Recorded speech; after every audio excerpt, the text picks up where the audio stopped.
श्री सीतारामचन्द्राभ्यां श्रीमद् वाल्मीकि रामायण प्रथम खंड षष्ठम सर्ग।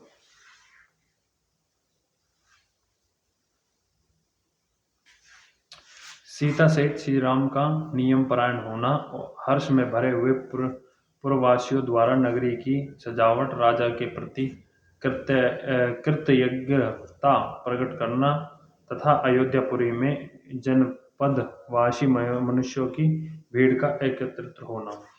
पुरोहित जी के चले जाने पर मन को संयम में रखने वाले श्री राम ने स्नान करके अपनी विशाल लोचना पत्नी के साथ श्री नारायण की उपासना आरंभ की। उन्होंने हविष्य पात्रों को सिर झुकाकर नमस्कार किया और प्रज्वलित अग्नि में महान देवता श्री नारायण की प्रसन्नता के लिए विधि पूर्वक हविष्य आहुति दी। तत्पश्चात उनके प्रिय मनोरथ की सिद्धि संकल्प लेकर उन्होंने उस यज्ञ शेष हविष का भक्षण किया और मन को संयम में रखकर मौन हो वे राजकुमार श्री राम विधेय नंदिनी सीता के साथ भगवान विष्णु के सुंदर मंदिर में श्री नारायण देव का ध्यान करते हुए वहां अच्छी तरह बिछी हुई कुश की चटाई पर सोए। जब 3 पहर बीत कर एक ही पहर रात शेष रह गई, तब वे शयन से उठ बैठे। उस समय उन्होंने सभा मंडप को सजाने के लिए सेवकों को आज्ञा दी।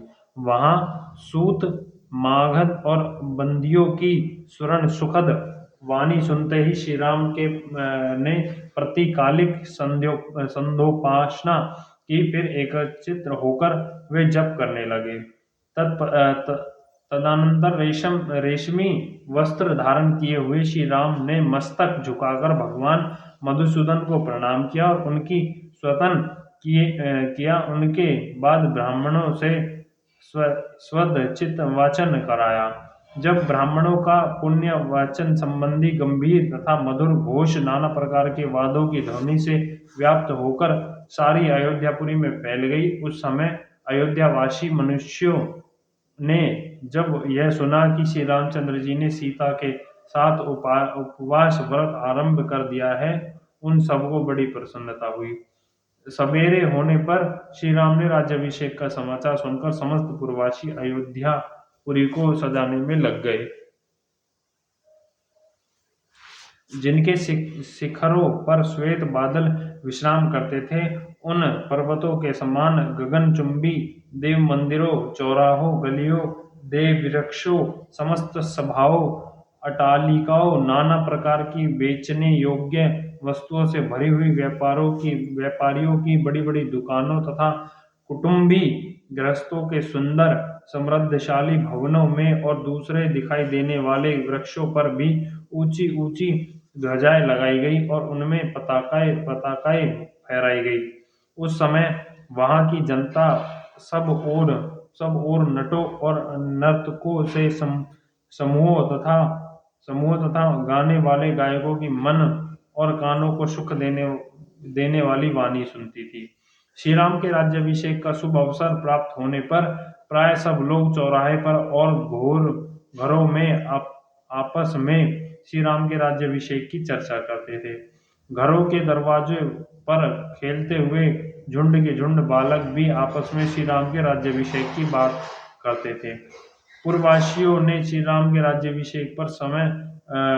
राज्याभिषेक के समय पर राजमार्ग पर फूल भेंट चढ़ाकर वहां सब ओर धूप की सुगंध फैला दी। ऐसा करके उन्होंने राजमार्ग को बहुत सुंदर बना दिया।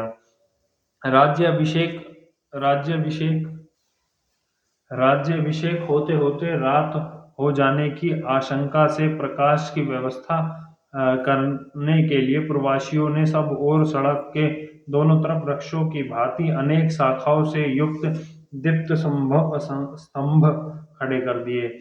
इस प्रकार नगर को सजाकर श्री राम के युवराज पद पर अभिषेक की अभिलाषा रखने वाले समस्त पुरवासी चौराहों और सभाओं में झुंड के झुंड एकत्रित हो वहां पर परस्पर बात करते हुए महाराज दशरथ की प्रशंसा करने लगे। अहो ईश्वकुल को आनंदित करने वाले ये राजा दशरथ बड़े महात्मा हैं, जो अपने आप को बूढ़ा हुआ जानकर श्री राम का राज्याभिषेक करने जा रहे हैं। भगवान का हम सब लोगों पर बड़ा अनुग्रह है कि श्री रामचंद्र जी अपने राजा होने और चिरकाल तक हमारी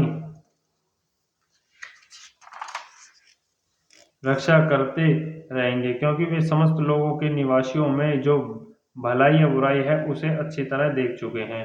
श्री राम का मन कभी उद्विग्न नहीं होता। वे विद्वान, धर्मात्मा और अपने भाइयों पर स्नेह रखने वाले हैं। उनका अपने भाइयों पर जैसा स्नेह है वैसा ही हम लोगों पर भी है। धर्मात्मा एवं निष्पाप राजा दशरथ चिरकाल तक जीवित रहे, इसके प्रसाद में हमें श्री राम के राज्याभिषेक का दर्शन सुलभ होगा। अभिषेक का वृत्तांत सुनकर नाना दिशाओं से उस जनपद के लोग भी वहां पहुंचे थे। उन्होंने उपयुक्त बात कहने वाले प्रवासियों की सभी बातें सुनी। वे सब के सब श्री राम का राज्याभिषेक देखने के लिए अनेक दिशाओं से अयोध्यापुरी में आए। उन जनपद निवासी मनुष्यों ने श्री रामपुरी को अपनी उपस्थिति से भर दिया। वहां मनुष्यों की भीड़ भाड़ बढ़ने से जब जनरव सुनाई देता था, उस पर्व के दिन बड़े बड़े हुए वेग वाले महासागर की गर्जन के समान जान पड़ता था। उस समय श्री राम के अभिषेक का उत्सव देखने के लिए पधारे हुए जनपदवासी मनुष्यों द्वारा ओर से भरा हुआ वह इंद्रपुर के समान नगर अत्यंत कोलाहल पूर्वक होने के कारण मकर, नकर, तिमिंग आदि विशाल जल जंतुओं से परिपूर्ण महासागर के समस्त प्रतीत होता था। इस प्रकार श्रीमद् वाल्मीकि निर्मित अर्ष रामायण आदि काव्य के अयोध्या कांड में छठा सर्ग पूरा हुआ। बोल श्यापति रामचंद्र की जय। पवन सुत हनुमान जय, लक्ष्मण भरत शत्रुघ्न भगवान की जय। जय श्यापति रामचंद्र की जय।